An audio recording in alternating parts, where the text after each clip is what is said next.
start dating for money. You start getting closer to 23, 24, 25, start dating for money.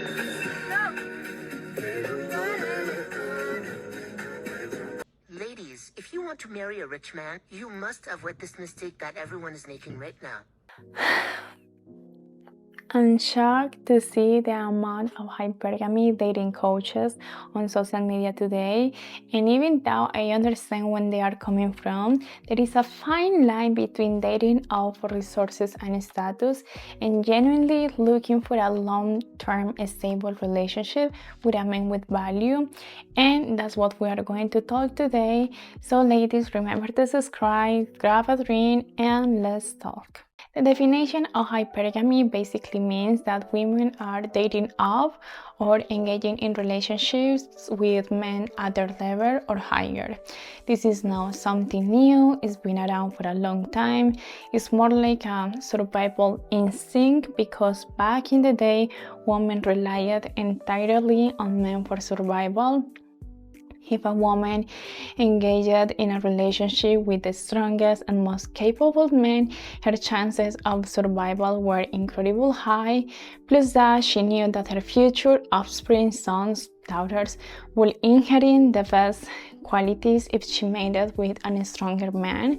So this concept has been around for centuries. I know that this is a sensitive topic for many men in today's society because the world has changed.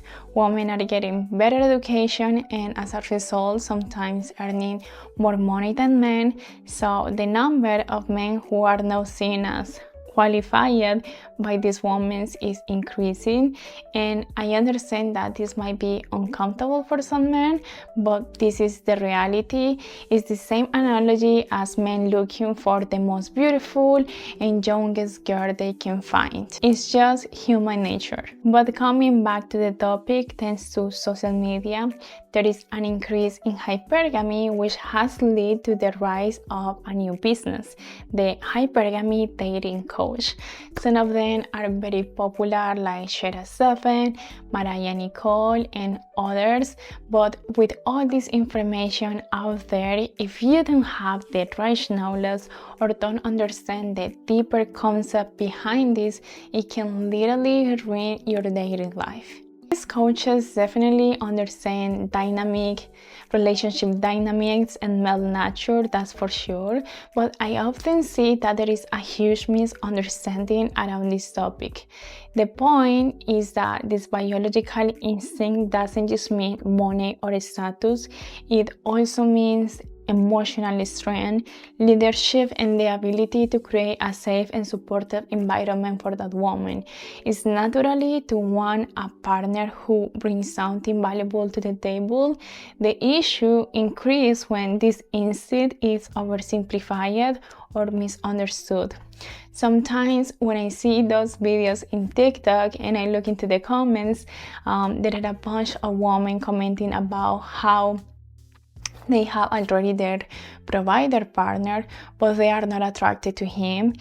And girls, the truth is that in the long term, that leads to a lot of unhappiness. I love talking about feminine energy on this channel, and pretending to be someone or being with someone just because you want something from that man, like money or resources, disconnects you completely from your feminine energy, because one of the keys to being fully aligned with yourself is showing your authentic self and behaving in a way that brings the best out of you in order to attract the best. I really hope you understand what I am trying to say. As women, we are always going to look for the best option we can have.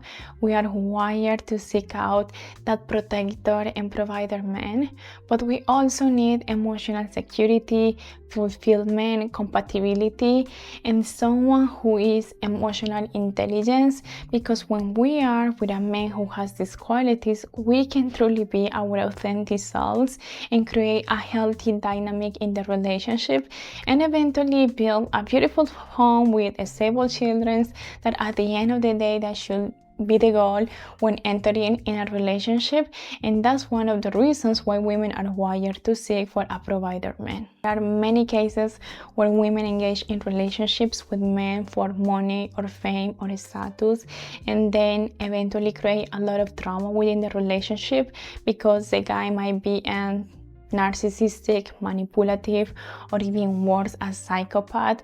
I don't know if you remember a few months ago there was a viral story about the new trophy wife. I think her name is Izzy, who might be a great example of this. She was an influencer again in the hypergamy dating space, teaching women how to date providers. She even mentioned that Shera 7 was one of her role models, but then like a month ago she shared her story about how her provider husband ended up abusing their children. And when I look back at some of her videos, I saw one where she explained how she met her husband and their love story, and I could easily spot all the red flags in that story.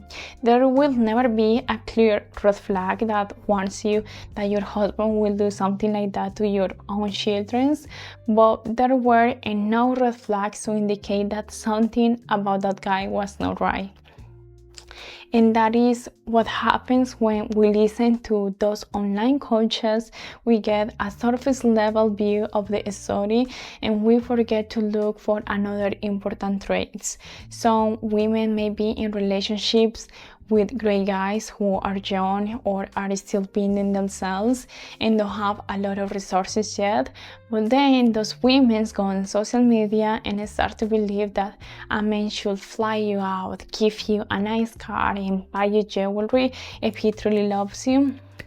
And deep down that woman might start feeling like, like her man is not enough, and you will get into these vicious cycles because there is always going to be someone more beautiful than you, someone smarter, someone richer than you, but the end goal should be build a deep, strong emotional connection with your partner.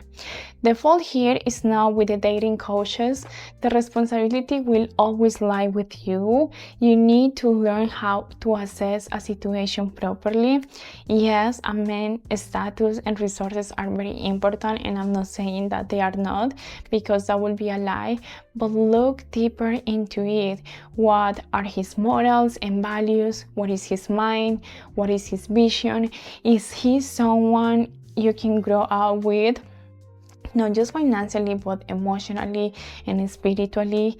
That kind of relationship will lead to more fulfillment and happiness. And that's all the video for today. Thank you for watching this video. Drop your comments. I would love to hear your perspectives on this kind of topics. Feel free to subscribe if you enjoy this kind of content, and I hope you have an amazing day.